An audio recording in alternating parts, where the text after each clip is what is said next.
பணிந்து அருள்பெருமே எங்கள் ஆதிசத்தின் ஆதிசிவன் கால் பணிந்து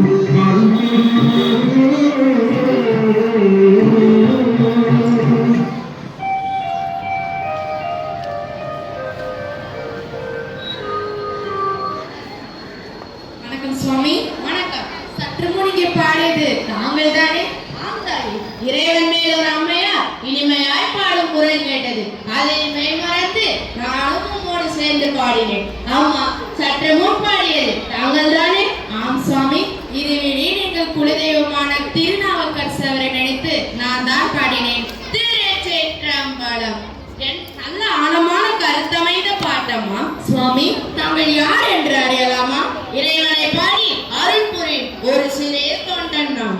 மிக்க மகிழ்ச்சி. இறைவனின் அடியவர் மீது எங்கள் குடும்பத்திற்கு பெரும் ஈடுபாடு.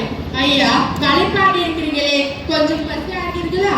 அம்மா, செவிக்கு உணவில்லாத போதுதானே சிறிது வயிற்றுக்கு தங்களின் இசை சுவையை ரசித்த எனக்கு எப்படி அம்மா பசி வரும்? சரி, வேற என்ன வேண்டும் உங்களுக்கு? தாங்கள் தான் இந்த வீட்டின் தலைவியா? ஆம் சுவாமி. தங்கள் பெயர் அருள்மொழி. புதியடிகள் என் கணவர் தான் சுவாமி. இதோ அவரே வந்து விட்டார். வணக்கம் சுவாமி. அப்புதியடிகளே, ஆயுள் அதிகம் உங்களுக்கு. தாங்களை பற்றி தான் பேசிக் கொண்டிருந்தேன். தாங்களே வந்து விட்டீர்கள். என்ன வேண்டும் உங்களுக்கு? என்னால் ஏதாவது காரியமாக வேண்டியுள்ளதா? திருநாவுக்கரசர் பெயரிலே இந்த ஊரில் பல தர்மகாரிகள் அமைத்திருப்பது தாங்கள் தானே? ஆம் சுவாமி. அவர் எங்கள் குலத்திற்கே தெய்வமாக விளங்குவார். அவர் வாழ்க்கை வரலாறு, ஆண்டவனுக்கு அவர் செய்த தொண்டு, இவற்றை எல்லாம் அறிந்த பின்னர் என் செல்வத்தை எல்லாம் அந்த பெரியவர் பெயரிலே வைத்து பல தர்ம காரியங்களை செய்து வருகிறேன். ஐயா, நாவுக்கரசர் என் கணவரை இருக்கும் பாசம் அவரை பெற்ற தாய்க்கு தந்தை கூட இருந்திருக்காது. ஆண்டவருக்கு அவர் தொண்டு செய்கிறார் என்றால் அவர் பெயரா நாங்கள் ஒரு சிறு தொண்டுகளை செய்து வருகிறேன். சுருக்கமாக சொன்னால் எங்கேயும் அவர் திருநாமம் ஒளிந்திருக்க வேண்டும் என்பதற்காக எங்கள் இல்லத்திற்கு கூட திருநாவுக்கரசர் என்று தான் பெயர் வைத்துள்ளோம். இதோ இவன் எங்கள் பிள்ளை. இவனுக்கு கூட நாங்கள் அவர் பெயரை தான் வைத்திருக்கிறோம். வணக்கம் சுவாமி. திருச்சேற்றம்பலம். அது சரி, அந்த நாவுக்கரசரை நீங்கள் நேரில் பார்த்திருக்கிறீர்களா? இல்லை சுவாமி. ஓய்வின்றி ஆண்டவனுக்கு தொண்டு செய்து கொண்டிருக்கும் அவரை நாங்கள் பல ஆலயங்கள் சென்றும் இன்னும் அவரை பார்க்கும் பாக்கியம் எங்களுக்கு கிடைக்கவில்லை. என்றாவது ஒரு நாள் அந்த பெரியவரின் திருவடிவுகள் எங்கள் கண்ணில் பட்டுவிட்டால் எடுத்து இந்த பிறவியின் பயணத்தை அடைந்து விடுவோம் என்று நினைத்து பெருமைப்படுவோம். இது என்ன பைத்தியக்காரத்தனம்? சுவாமி, நீங்கள் என்ன சொல்லுகிறீர்கள்? இல்லை, நாட்டில் அவரவர் பெயர் நிலைத்து நிற்க தன் பெயரில் பல தர்மகாரியங்கள் அமைப்பது வழக்கம். அது என்ன, எவனோ ஒரு பரதேசி அவன் பெயரில் இத்தனை தர்ம காரியங்கள் செய்கிறீர்களே, அதற்கு அவ்வளோ அருக்கதை உடையவனா அந்த நாவுக்கரசன்? பெரியவரே, வயதில் முதிர்ந்தவராக இருக்கிறீர்களே என்று சற்று அடக்கத்துடன் சொல்லுகிறேன். இனிமேல் தாங்கள் திருநாவுக்கரசரை பற்றி பேச வேண்டும் என்றால் தாங்கள் இங்கு இருக்க வேண்டாம். தாங்கள் எழுந்து செல்லலாம். ஆத்திரப்பட வேண்டாம். எங்கள் குலதெய்வமாக அவன் மதிக்கிறவரை குறைவாக பேசினால் எப்படி பொறுமையாக இருக்க முடியும்? உங்களுக்கு வயதாகிட்டு தவிர வார்த்தையில் பணிவே இல்லையே. தாயே, தவறாக பேசியிருந்தால் என்னை மன்னித்து விடுங்கள். ஆச்சரியப்படாதீர்கள். உங்கள் அன்பினால் கட்டப்பட்டிருக்கும் அந்த நாவுக்கரசன் நான் தான். சுவாமி, சுவாமி, எங்களை மன்னித்து விடுங்கள். சுவாமி, எங்கள் அறியாமையை மன்னித்து விடுங்கள். நாங்கள் தேடிக்கொண்டிருக்கும் தெய்வமே தாங்கள் தான் என்று அறியாமல் ஏதேதோ பேசிவிட்டேன். எங்கள் அறியாமையை பொறுத்தருட வேண்டும் சுவாமி. நீங்கள் பொறுத்தருட வேண்டும். ஐயனே, எங்கள் குலதெய்வமே, சொல்லின் செல்வமே, உங்களை காண என்ன புண்ணியம் செய்திருக்க வேண்டும் சுவாமி. எடுத்து இந்த பிறவியின் பயணத்தை இன்று தான் நாங்கள் அறிந்துவிட்டோம் சுவாமி. இதை நாங்கள் அறிந்திருக்கிறோம். சுவாமி, இந்த நாவுக்கரசனுக்கு நல்வாழ்த்து சொல்லுங்கள். சிறுவனே, பெயர் மட்டுமடா நான் நாவுக்கரசன்.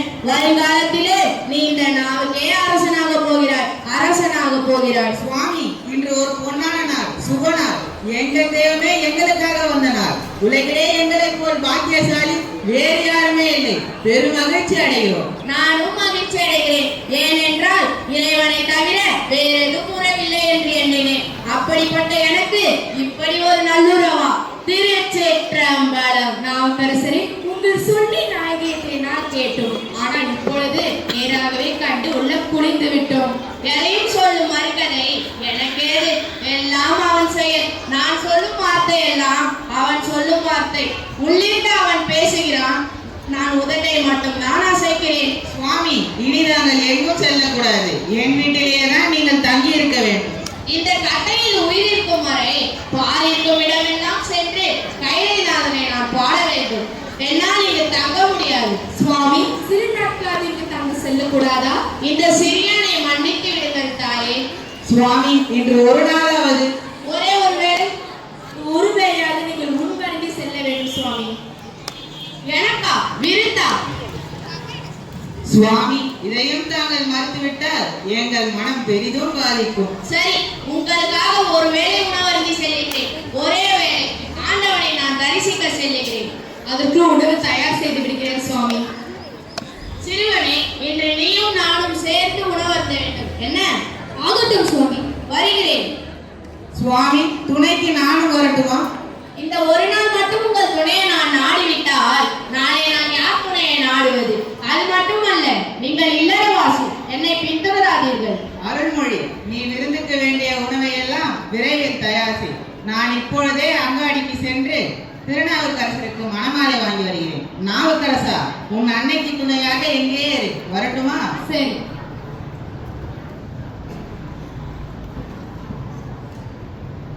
எங்கும் உயிர் வாழும் எங்கள் பெருமானே, மக்களுக்கு தொண்டு செய்வதில் உன் அடியோர்களாகிய நாங்கள் தான் சிறந்தவர் என்று நினைத்தோம். இதுவரை இதமாயிருந்தோம். ஆனால் அப்புதியடிகள் என் பெயரில் பல தர்ம காரியங்கள் அமைத்து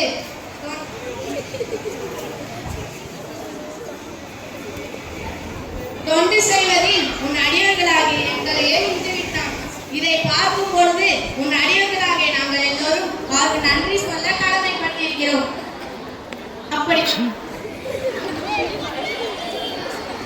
அப்படிப்பட்ட நன்மனம் படைத்த அந்த அப்புதியடிகளும் அவரது குடும்பத்தினரும் மேலும் வளர்ந்து மக்களுக்கு தொண்டு செய்ய அவருக்கு நல்லாசி தந்தரும் வரை கேட்டுக் கொள்கிறேன்.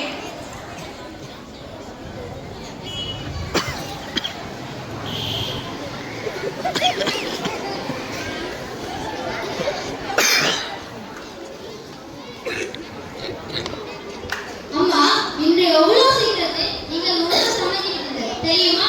செல்வமே, திருநாவுக்கரசர் நம் வீட்டில் உருவாடுகிறார் என்று நினைக்கும் போது எனக்கு நேரம் போனதே தெரியவில்லை.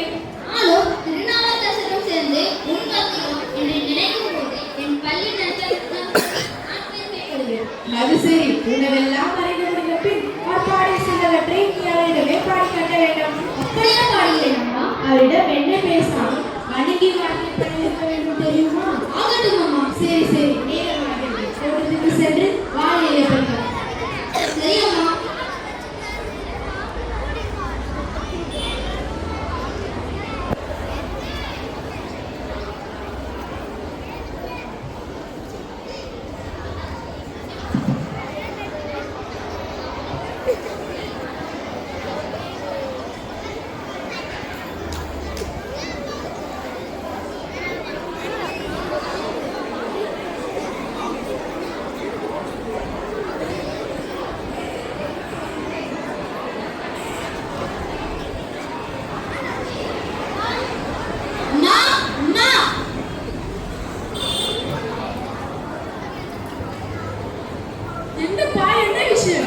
இதோ நீங்கள் கூறியபடி வாழையை பறித்து விட்டேன் அம்மா. என்ன ஒரு மாதிரி பேசுகிறார்?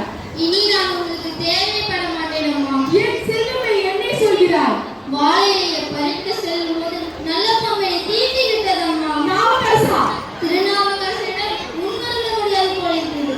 அவரிடம் என்னை மன்னித்து போட கூறும் அம்மா. மன்னித்து.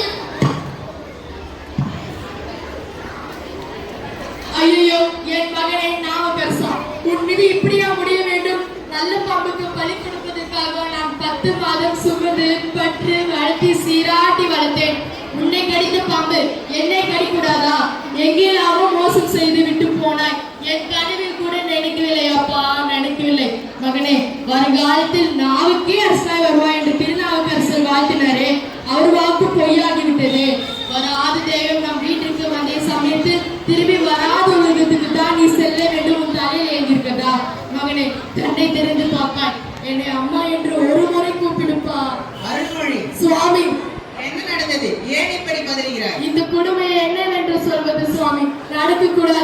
வந்துவிட்டது சுவாமி. அருள்மொழி, நீ என்ன சொல்கிறாய்? வாயிலே பறிக்கும் போது நல்ல பாம்பு வந்து அவனை. செல்வமே, என் செல்வமே, இன்று ஒரு பொன்னான நாள், சுபநாள் என்று எண்ணிக்கொண்டிருந்தனே, அப்படிப்பட்ட இந்த நேரத்தில் தீராத மாறாத துக்க நாளாக மாற்றிவிட்டு சென்றாயே. இறைவா, நான் வணங்கும் செல்வத்தை என்னிடம் காட்டிவிட்டு என் செல்வத்தை எடுத்து சென்றாயே. இது என்ன வஞ்சனை? எங்கள் மைந்தனை இழந்த பிறகு எங்கள் உலக வாழ்க்கை இனிக்குமா? இல்லை, ஒருபோதும் இல்லை. மைந்தனை இழந்த பிறகு இவ்வுலகை வாழ்க்கை எனக்கு தேவை. அருள்மொழி நில். அருள்மொழி, மைந்தன் சென்ற இடத்திற்கு நீ மட்டுமல்ல, நானும் உன்னுடன் வருகிறேன். ஆனால் ஒரே ஒரு வேண்டுகோள்.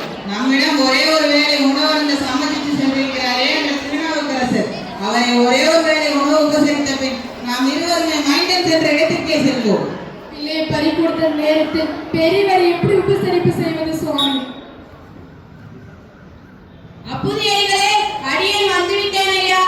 அருள்மொழி, அவர் வந்துவிட்டார். உன்னை கும்பிட்டு கேட்டுக் கொள்கிறேன். உன்னை எதையும் பேசிவிடாது. நான் இப்போது அவரை அழைத்து வருகிறேன். வணக்கம் சுவாமி. ஐயா, ஏன் உங்கள் திருமுகம் வாடி இருக்கிறது? ஒன்றுமில்லை சுவாமி, ஒன்றுமில்லை. எங்கு தாங்கள் வராமல் போய்விடுங்களோ என்று பதறிவிட்டேன், அவ்வளவுதான். ஐயா, நான் வாக்கு தவற மாட்டேன், வாக்கு தவற மாட்டேன். வாருங்கள் சுவாமி, வாருங்கள்.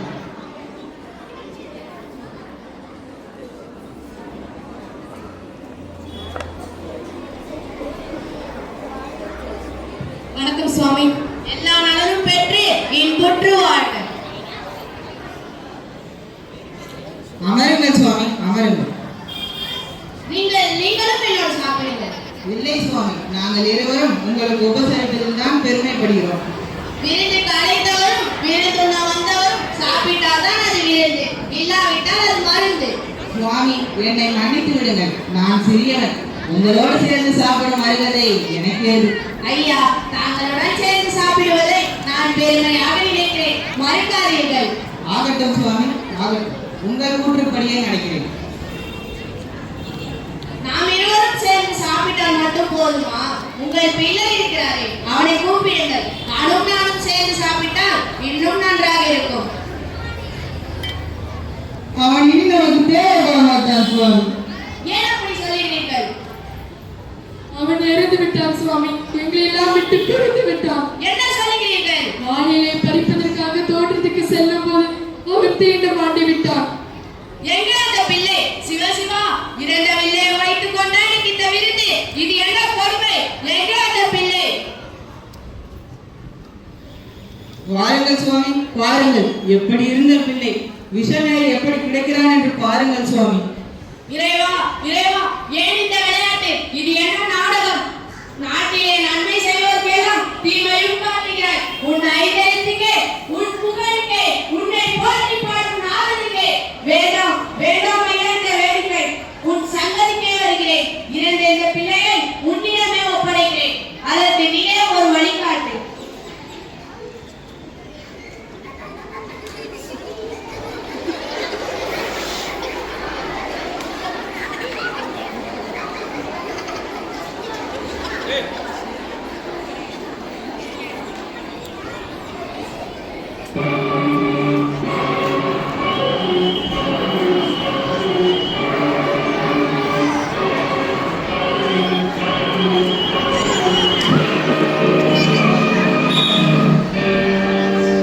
நாடகுடி மேலிருக்கும் நல்ல பாம்பே,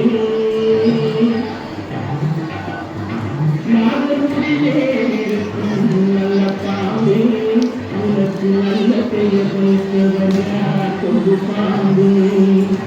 நாடகுடி மேலிருக்கும் நல்ல பாம்பே, உனக்கு நல்ல பெயர் வைத்தவனா கொண்டு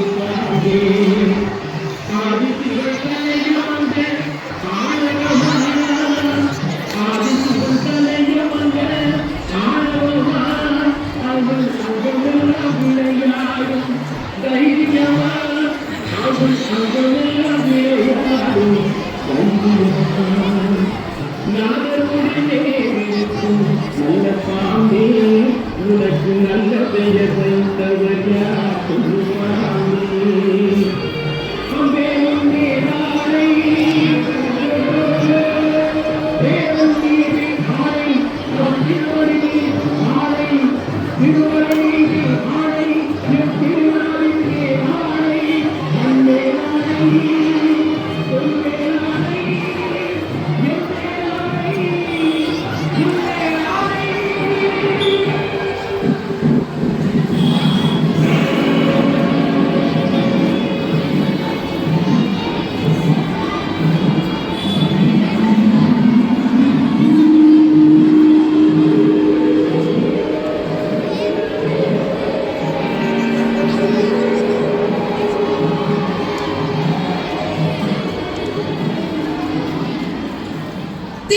திருச்சிற்றம்பலம்.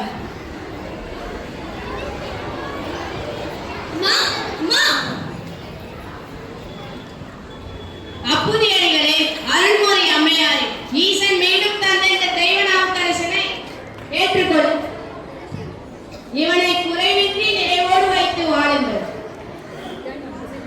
ஆகட்டும் சுவாமி. நன்றி சுவாமி.